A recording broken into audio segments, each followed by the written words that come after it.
حضرت معاذ بن جبل رضی اللہ تعالیٰ عنہ کا ایک مرتبہ پیارے آقا صلی اللہ علیہ وسلم نے ہاتھ پکڑا اور فرمایا، اے معاذ مجھے تم سے محبت ہے۔ ساری دنیا اللہ کے محبوب صلی اللہ علیہ وسلم سے محبت کرے، یہ اس کو سجتا ہے، لیکن یہ معاملہ الٹا کہ پیارے آقا صلی اللہ علیہ وسلم اپنے محبوب اپنے صحابی سے کریں، اے معاذ مجھے تم سے محبت ہے۔ کتنے خوش قسمت صحابی تھے، فوراً پلٹ کے انہوں نے جواب دیا، پیارے آقا صلی اللہ علیہ وسلم مجھے بھی آپ سے محبت ہے۔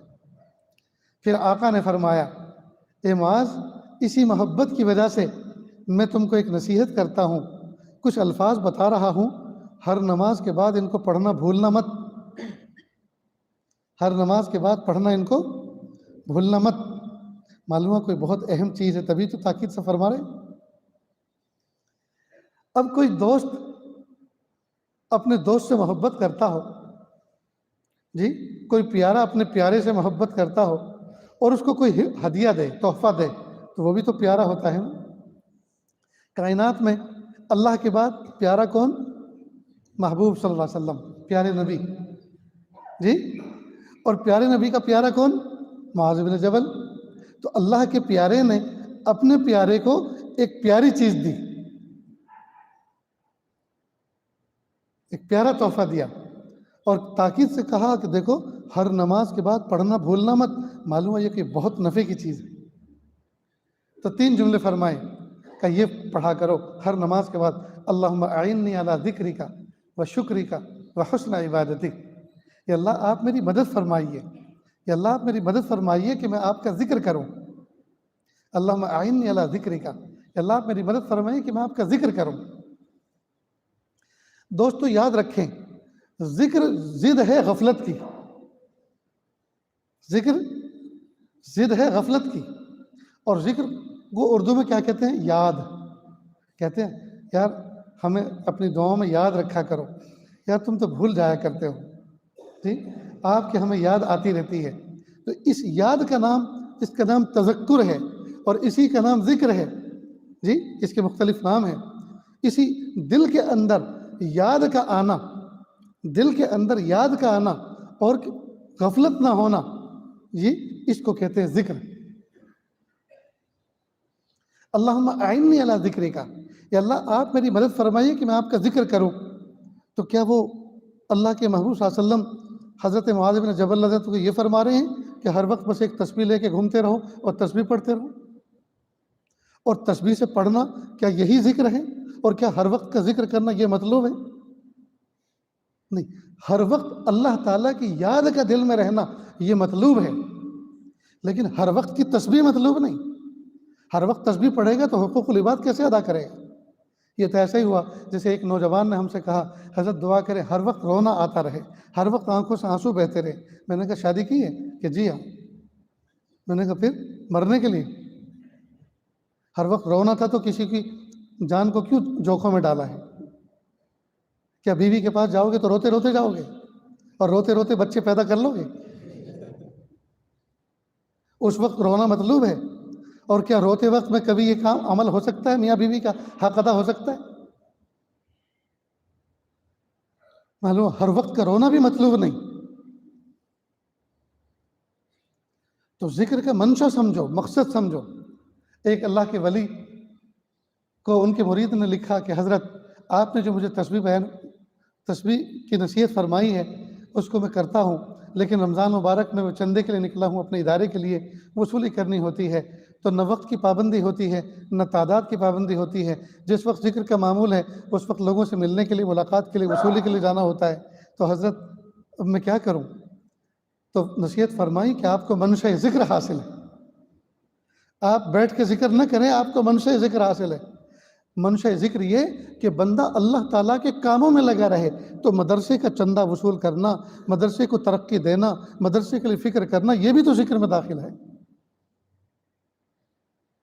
تو آپ کو منشا ذکر حاصل ہے۔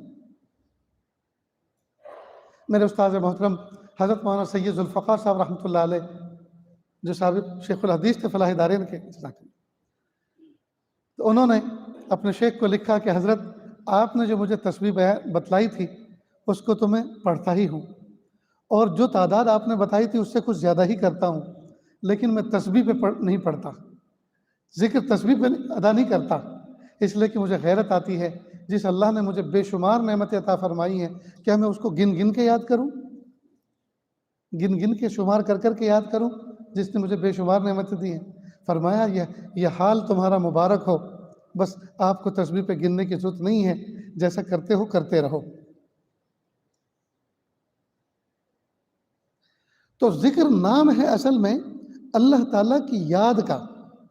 اب ہر وہ جائز عمل جس کے ذریعے سے اللہ دل میں یاد رہے وہ ذکر میں داخل ہے، چاہے وہ کتاب کا مطالعہ ہو، چاہے ماں باپ کے ہاتھ پیر دبانا ہو، چاہے اپنے شیخ کی خدمت کرنا ہو، چاہے کسی اللہ کے نیک بندے کے سر پہ تیل لگانا ہو، چاہے اس کو کھانا کھلانا ہو، چاہے اس کی خدمت کا کوئی دوسرا عمل کرنا ہو، چاہے اس کے کپڑے دھونا ہو، یہ سب کا سب ذکر میں داخل ہے، اس لیے کہ یہ جو کچھ کر رہا ہے اس کے پیچھے ریزن کیا ہے؟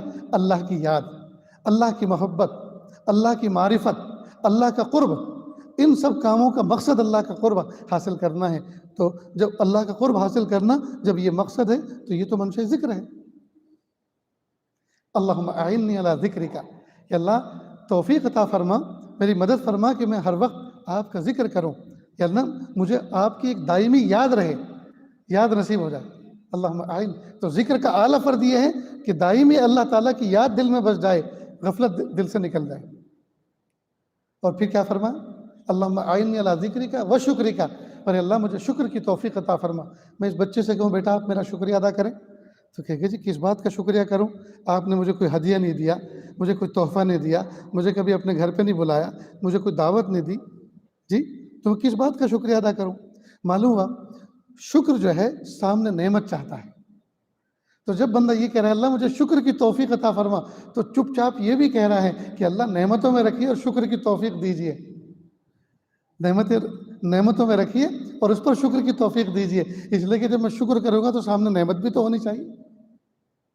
وحسن عبادتک، اور اللہ مجھے احسن طریقے سے عبادت کا سلیقہ عطا فرمائیے، جب جب میں عبادت کروں، جو عبادت کروں اس وقت کی وہ عبادت احسن طریقے سے انجام دوں، نماز پڑھوں تو شاندار نماز پڑھوں، روزہ رکھوں تو اس کو اپنے لیے فاقہ نہ سمجھوں، زور پڑے پہ روزہ نہ رکھوں، محبت و عظمتوں کے ساتھ روزہ رکھوں، حج کروں تو محبتوں کے ساتھ عظمتوں کے ساتھ سفر حج کروں، زکوٰۃ دوں تو اس کو ٹیکس نہ سمجھوں، بوجھ نہ سمجھوں، بلکہ محبتوں کے ساتھ اللہ کے راستے میں خرچ کروں۔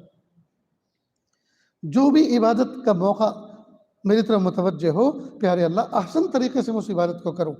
یہ عاجز کہا کرتا ہے اگر آپ کسی کی دعوت کرنا چاہیں 150 لوگوں کی، اور آپ کا ارادہ بریانی بنوانے کا ہے، آپ گوشت لائے 1 گلاس، چاول لائے 1 گلاس، مرچ مسالہ لائے 1 گلاس، بنانے والا بھٹیارا اگر 20 گلاس ہوا تو بریانی نہیں بنائے گا، درمیانی بنائے گا، اس کو بریانی نہیں کہیں گے، درمیانی کچھ کہیں گے، وہ کھچڑی وچڑی تو کہلائے گی لیکن وہ بریانی نہیں کہلائے گی، کیونکہ احسن طریقے سے نہیں بنی۔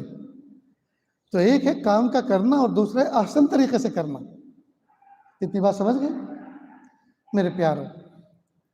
یہ جو بیٹھتے کے ساتھ ہی آپ کے سامنے نصاب بیان کیا، اللہ کی محبت و معرفت، یہ ہمارا مقصد زندگی ہے، اس مقصد زندگی کو ہمیشہ پیش نظر رکھیں، اور اس کو پانے کے لیے اللہ نے جتنے اوامر کا حکم دیا ہے ان کو عظمتوں کے ساتھ محبتوں کے ساتھ سیکھ کر اس پر عمل کریں، اور جن چیزوں سے منع کیا ہے، جن چیزوں سے بچنے کے لیے کہا ہے ان سے بچیں، یعنی گناہوں سے بچیں، اللہ کی نافرمانیوں سے بچیں۔ ایک بندہ صرف اور صرف فرائض و واجبات پر عمل کرے، مفتی صاحب بہت سے علماء حضرات بیٹھے ہوئے ہیں، پوچھیں، ایک بندہ صرف اور صرف فرائض و واجبات پر عمل کرے، کوئی نفل نہ کرے، لیکن کوئی گناہ نہ کرے، خدا کی قسم سیدھا جنت میں جائے گا۔